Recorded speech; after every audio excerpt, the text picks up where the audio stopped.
I'm Dr. Dhruv, an endocrinologist, and I'd like to talk to you just an overview about lifestyle changes and health and metabolism.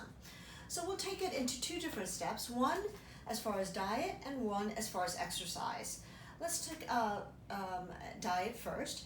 We know about things that will increase our carbohydrate content, so sweets, but other things that can also cause your body's pancreas, that little organ right in the mid-abdomen that secretes insulin, will also cause weight gain. So bread, pasta, potatoes will do the same thing. Fruit, the body cannot tell the difference between natural sugar and refined sugar. The softer the fruit, the higher the sugar content. So bananas, the juices, softest fruit ever, orange juice, grapefruit juice, apple juice.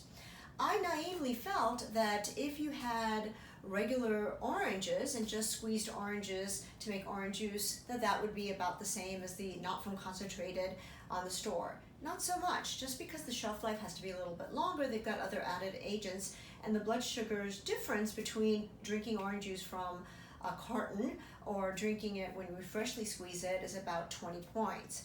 The other thing is vegetables. The more you cook a vegetable, the higher the glycemic index. And again, the body produces more insulin. The more insulin is produced, if you don't utilize those nutrients, it gets deposited as fat.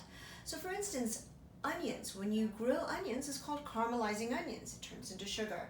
Cabbage, if you could cook cabbage so you can see through it, you might as well have eaten a big piece of cake. So my patients are like, fine, I'll have the cake, which is not the point I'm trying to make. So coleslaw is better than actually cooked cabbage. Also, when you cook your vegetables more, the minerals and vitamins are leached from that. So a lot of people are, instead of doing mashed potatoes, will do mashed cauliflower. The problem is when you cook cauliflower enough to mash it, the glycemic index between the potato and the cabbage is not that much. Let's just step a little bit back. What do I mean by glycemic index? That means the index of glucose that's in it. When we think of glucose, we usually think of sweets or carbohydrates, but you can also get it from vegetables as well. So the more you cook a vegetable, the higher the glycemic index. So we need to be cognizant of that. Also, when I first came into town, I used to just take all my patients all through the grocery store and help them understand how to read labels. Labels can be extremely misleading. And remember, it's all about marketing. I went to Emory University, totally subsidized by Coke. A can of Coke has 4 cups of sugar in it. A Diet Coke has about 2 cups. 2 cups as far as aspartame. 50% of people can turn aspartame into a high glycemic index beverage. So those are extremely important. Coke Zero wasn't there when I went to school, but I always tell my patients, if you really think there's nothing in it, check your sugars beforehand. Drink the Coke Zero and then check it after.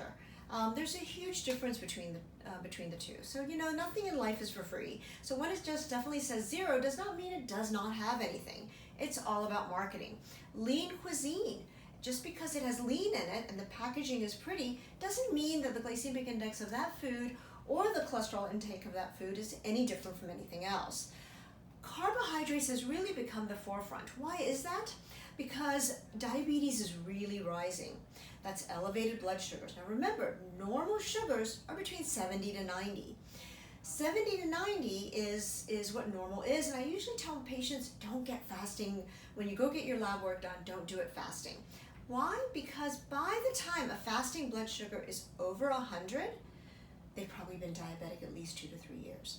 The carbs is what we call glucose, and so those do make your pancreas produce more insulin. That's sort of why all of these sort of keto diets, fad diets have come about, trying to decrease carbohydrate content.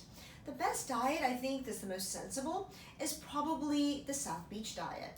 It dictates more chicken, fish, turkey, having it with vegetables that are not cooked as much. Atkins actually died of 3-vessel heart disease. Atkins was much more high in saturated fat. So I don't advocate having red meat, pork, and maybe the other white meat, but at the end of the day, it's still a pig. So bacon, all of those things can increase our cholesterol as well as increase and deposit it as fat. But carbs has really become the forefront. And so pizza, spaghetti, lasagna, it's not just the bread, it's not just the noodles. You take tomatoes to make tomato sauce, very high in glycemic index. So you're talking about two double whammies as far as increasing our body's production of insulin. I always say everything in moderation. What you put in is what you put out. For instance, metabolism changes depending on males and females. I hate to tell my female patients to maybe go on a diet, an exercise program with their husbands. The husband may not eat as much or may eat more and not exercise as much, but will lose more weight. The metabolism is extremely different.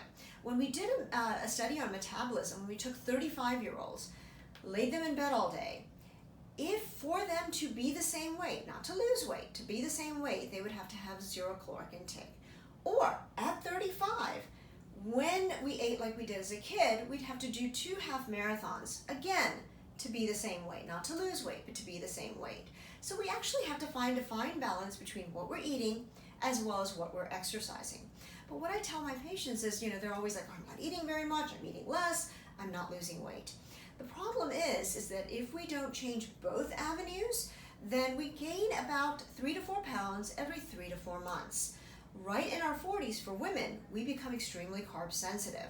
It starts in our 40s, and then after menopause, after we don't have estrogen on board, that carb sensitivity increases considerably. So we have to take that into account. Why are men and women differently? Well, women don't have as many heart attacks as men do till we hit menopause. Then not only do we have more heart attacks, we don't fare as well as our male counterparts. Our body composition is different. When men have weight on, they have a lot more what we call visceral fat. That's the fat around the gut. So when we look at the inside GI tract, it's the actual fat that lines our organs. And because of that, the visceral fat, so that's not the fat that you see, not around the hips, not around the belly, the visceral fat seems to be much more as far as cardiovascular disease than what we as women get our weight. We get it mostly in our hips. The whole apple and pear sort of shapes. So the apple, now women do get, guts as well, but if they gain weight mostly in their gut, they've got more of that cardiovascular, not so great fat content versus if you gain more weight in your hips. So that's a fundamental difference. So even though, I've got patients that go, oh, my husband's so skinny, doesn't matter. Yes, he may look skinny, but it's what we call visceral fat. There's also different types of fat. There's a huge rise in diabetes. The highest incidence of diabetes in this country now is in children under 12. I don't take care of children, I take care of adults, but I have patients who are 28 years old, young, who've had their first cardiovascular event, heart attack at the age of 28, but they were type 2 diabetics since they were 8 years old. That's sort of why we don't call it type 1 or type 2, and that's why we don't call it juvenile or adult onset anymore, because children are getting what we call insulin resistance, where their pancreas can't produce the amount of insulin they need. They're still producing some, but they can't produce enough to compensate for their dietary intake. So type 2 is kind of what we consider like the older people will get it, but now children are getting it. That's diet and lifestyle modifications. Type 1 diabetic is when the body does not produce any insulin at all. That's an autoimmune disease. You know how we form antibodies to fight certain infections? For whatever reason, we'll fight ourselves as well, fight our organs, and pancreas is one of them. So we can actually check for antibodies as well. But those antibodies make you not produce any insulin at all. So patients can go with a blood sugar of 50, have an apple, not having taken any insulin, and go to 400 because their body's not able to utilize it. It's kind of like when you're in the ocean and there's salt water everywhere. It's kind of water everywhere and not a drop to drink. Same sort of principle. There's glucose all in the blood vessels, but the organs can't utilize them because there's no insulin on board. So that's a little bit as far as diet is concerned and the different modes of dietary intake. I always tell people, have breakfast like a king, lunch as a queen, and dinner as a pauper. The smallest meal should be the end of the day. Some salad, throw some chicken in it. Try not to eat after 7. The countries that eat late are actually dancing till 2 o'clock in the morning, so they're utilizing it. We're not utilizing it, we're comfortable at home, so it's very difficult to do the same. I do ask people if they're going to have popcorn, which is high in glycemic index, when they're watching a movie, walk around their house, do something. Do something then, not the next day, because the damage is already done, the blood glucose is elevated and is not being utilized. A lot of times I tell people, like, for instance, Michael Phelps. Michael Phelps eats more for breakfast than I do the entire month, but he is swimming 10 hours a day, and with that, he's utilizing it. So it's really a fine balance between the two. Let's talk about utilization. We talked a little bit about it in my other previous discussions, but we talked about different types of exercise. When you're starting out exercise, it's extremely important to know what your limitations are. We get gung-ho and want to do something really quickly. Remember that weight didn't come on quickly. It's not going to go away quickly. I usually advocate weight loss about 1 pound a week. Remember, when we lose weight, our metabolism drops. And the most disheartening thing is that when that metabolism drops, it never gets back up. So when we do a lot of cardiovascular, yes, we're burning calories, and when we're losing weight that way, our metabolism does drop. So that's why when people do some fad diets and they feel like, oh, I've changed everything, I've only lost 2 pounds, and they get frustrated. Remember, when you initially start losing weight, your body tries to hold on to nutrients. It's been used to a certain amount of caloric intake, and then all of a sudden it's saying, are you kidding me? I'm going to hold on to everything I can. But as you continue and persist with it, the weight loss comes off. I say about 1 pound a week. Why? Because you don't drop that metabolism too much. When people do get frustrated and they eat maybe less than they were before they went on this fad diet, they'll not only gain weight, but they'll gain more than their weight. Why? Because that metabolism has dropped. The body has said, you know what, I've gotten in a situation or I'm used to a certain amount of caloric intake. All of a sudden it was changed. I don't know when it's going to happen again. I'm just going to drop my metabolism. So now, yes, you're eating, but I'm going to hold on to it as much as I can. So that's an extremely important concept to remember. I usually advocate adding cardiovascular with weight training.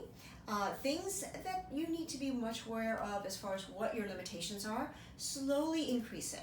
So for cardiovascular, slowly increase your cardiovascular every 6 weeks. For instance, if you're taking a walk for a mile, and that mile takes you maybe 20 minutes, the next time take a mile in 15 minutes.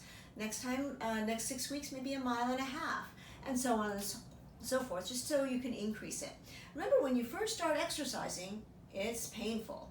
After a while, not so much painful anymore, because your body gets acclimatized to it. So we want to continually, slowly get your bodies able to actually have better endurance. The other thing, as I always mentioned, is weight training. Weight training is extremely important. Bigger muscles, the better the impact, chest, back, legs, and then low repetitions and higher weights is prudent.